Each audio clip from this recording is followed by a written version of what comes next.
दोस्तों नमस्कार, colonel Ajay CEO Ajay astro money group first global astro finance digital channel से आपसे मुखातिब होता हूं। आज 5 जून सन 2023 सोमवार। दोस्तों जैसे हम लगातार आपको अपडेट दे रहे हैं कि गेहूं के भाव राष्ट्रीय व अंतर्राष्ट्रीय बाजारों में लगातार तेज हो रहे हैं। सबसे पहले हम चर्चा करेंगे आज 5 जून को गेहूं की फ्लोर मिल्स के क्या भाव हैं और आगे अंतर्राष्ट्रीय खबरें जानिए पूरी रिपोर्ट विस्तार से। दोस्तों अजय एस्ट्रो मनी ग्रुप देश का पहला चैनल 42 कमोडिटीज 5 मार्केट पर देता है लगातार अपडेट और विश्लेषण। लगभग 72 लाख व्यू और 62,000 सब्सक्राइबर्स का एक विशेष चैनल जो मल्टी कमोडिटी यानी एग्रो कमोडिटीज़ के साथ साथ मेटल्स और स्टील पर भी अपना लगातार अपडेट देता है। आज 5 जून सन 2023 गेहूं फ्लोर मिल्स यानी वीट फ्लोर मिल्स के जो भाव संभाजी नगर में 2625 रहे, अहमदनगर के अंदर 2650 से 2670, सतारा के अंदर 2610 से 2630 के भाव रहे, हैदराबाद में 2725 से 2850 रुपये रहे, बेंगलोर के अंदर 2875 से 2950 रुपये 2920 बताए जा रहे हैं, कोयम्बटूर के अंदर 2850 और सैलेम के अंदर 2480 से 2880 के भाव बताए जा रहे हैं, ईरोड के अंदर भाव 2860 और मैसूर 2780 है, जालना के अंदर 2280 के भाव बताए जा रहे हैं। ये भाव आपको वीट फ्लोर मिल के हैं। अब जानिए वीट की यानी गेहूं की अंतर्राष्ट्रीय खबरें। दोस्तों खबर निकल के आ रही है कि अंतर्राष्ट्रीय बाजारों में गेहूं का फ्यूचर ट्रेडिंग तेज हो गया है और इसका प्रमुख कारण काला सागर यानी ब्लैक सी के अंदर आपूर्ति का संकट हो गया है। चीन के मौसम के कारण भी 3 सप्ताह का हाईएस्ट भाव गेहूं का देखा जा रहा है।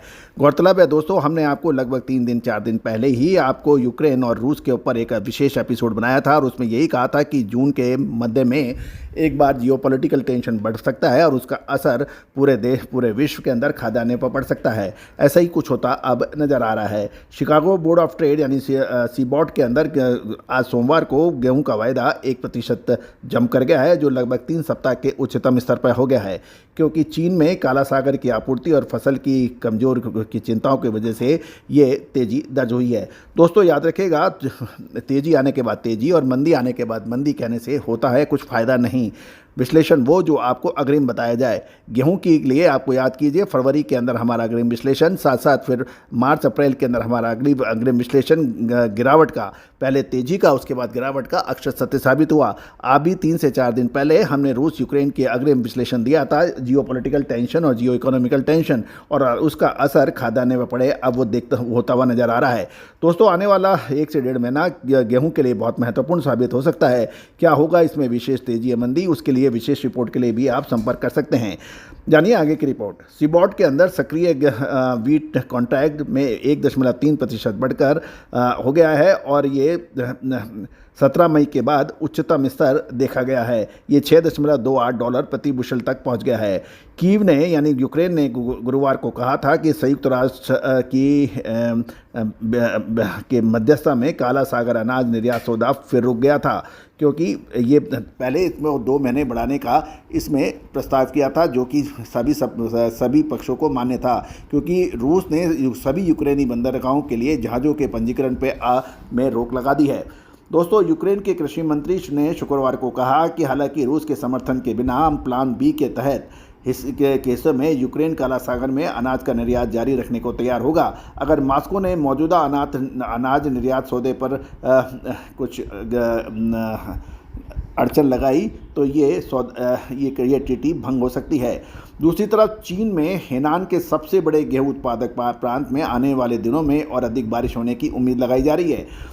चीन के इस राज्य के यानी पूर्व अनुमानकर्ताओं ने गुरुवार को कहा था कि मई के अंत में सामान्य मौसम की तुलना में पहले से ही गीले मौसम से क्षतिग्रस्त अनाज की कटाई के प्रयासों को बहुत परेशानी हो रही है और चीन दुनिया का सबसे बड़ा गेहूं का खरीदार देश माना जाता है और उपभोक्ता भी होता है। 29 मई को समाप्त हुए फ्रेंच सॉफ्ट वीट की स्थिति में भी गिरावट आई है। शुक्रवार को कृषि कार्यालय फ्रांस एग्रीमोर के आंकड़ों से पता चल रहा है कि सूखे का दौर कुछ फसलों को प्रभावित करना शुरू कर दिया है और अनुमानित 91% सॉफ्ट वीट को अच्छी या उत्कृष्ट स्थिति में रखा गया है, जो पिछले सप्ताह 93 से कम है। यानी पहले 93% रखा गया था, अब वहाँ पर 91 हो गया, यानी 2% की कमी। ये एक महत्वपूर्ण माना जाता है। दोस्तों एक और महत्वपूर्ण खबर ये निकल के आ रही है कि रूस यूक्रेन के ऊपर जो वर्तमान स्थिति चल रही है उसके ऊपर भी हम आपको ताज़ा विवरण दे रहे हैं। दोस्तों अब खबर निकल के आ रही है कि अब लड़ाई जो कि पहले यूक्रेन में चल रही थी अब रूस की दहलीज तक जा पहुंची है और यूक्रेन ने जवाबी हमले रूस में करने से रूस के लोगों के अंदर दहशत बैठ गई है, जो कि यूक्रेन के लोगों को लगभग 15 महीनों से गुजर रही है। यूक्रेन पर रूसी हमले का 466 दिन लगभग बीत गए हैं और उसका कोई नतीजा अभी नहीं निकल रहा है। यूक्रेन के हमलों में वो क्षेत्र भी शामिल है कि जो रिहायशी हैं और सीमा से लगभग 10 किलोमीटर दूरी पर स्थित 40,000 की आबादी वाला शेपकिनो शहर इस समय युद्ध के अग्रिम पंक्ति पर मौजूद है। इस पर मास्को के खिलाफ मिलिशिया गुटों ने ताबड़तोड़ हमले किए और इसके चलते रूसी सैनिकों को बचाव अभियान शुरू करना पड़ा। उसके जवान लगातार लोगों को निकाल रहे हैं और शेपकिनो के अंदर अब तेज हमले यूक्रेन कर रहा है। यदि हम न्यूयॉर्क टाइम्स के हमलों के बाद से पीड़ित रूसी नागरिकों से बात की, जो कि अंतर्राष्ट्रीय खबरें हैं, उन्होंने बताया कि हम ऐसे दौर में पहुंच गए हैं जहां उन्हें लग रहा है कि वो जिंदा भी बचेंगे या नहीं। क्षेत्रीय गवर्नर ग्लैडकोव ने कहा है कि लगभग 2500 निवासियों को निकाला गया है और सीमा से दूर खेल के मैदानों में अस्थायी आश्रय में ले जाया गया है। दोस्तों ये एक महत्वपूर्ण ये है क्योंकि अब जब यूक्रेन रूस के अंदर हमला कर रहा है, इससे रूस बौखला सकता है और वो कोई बड़ी कार्रवाई करने पे आमादा हो सकता है।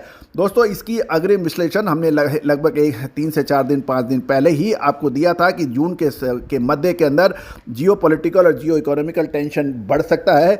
उम्मीद है कि ऐसी कुछ घटनाएं अब आगे और घट सकती है। दोस्तों आप हमारे चैनल पर नए हैं और अभी तक सब्सक्राइब नहीं किया है तो उसको सब्सक्राइब अवश्य कर लीजिएगा। दोस्तों हम वर्तमान ही नहीं भविष्य का भी करते हैं सटीक आकलन। तेजी आने से पहले तेजी और मंदी आने से पहले मंदी के आपको लगातार संकेत देते हैं, चाहे वो जीरा हो, धनिया हो, लाल मिर्च हो, काली मिर्च हो, गेहूं हो, मक्का हो, बाजरा हो या फिर ऑयल सीड यानी सोयाबीन हो, सरसों। दोस्तों अब देखना है आगे क्या होगा, लेकिन हम आपको लगातार अपडेट देते रहेंगे। All the very best, good luck, happy trading.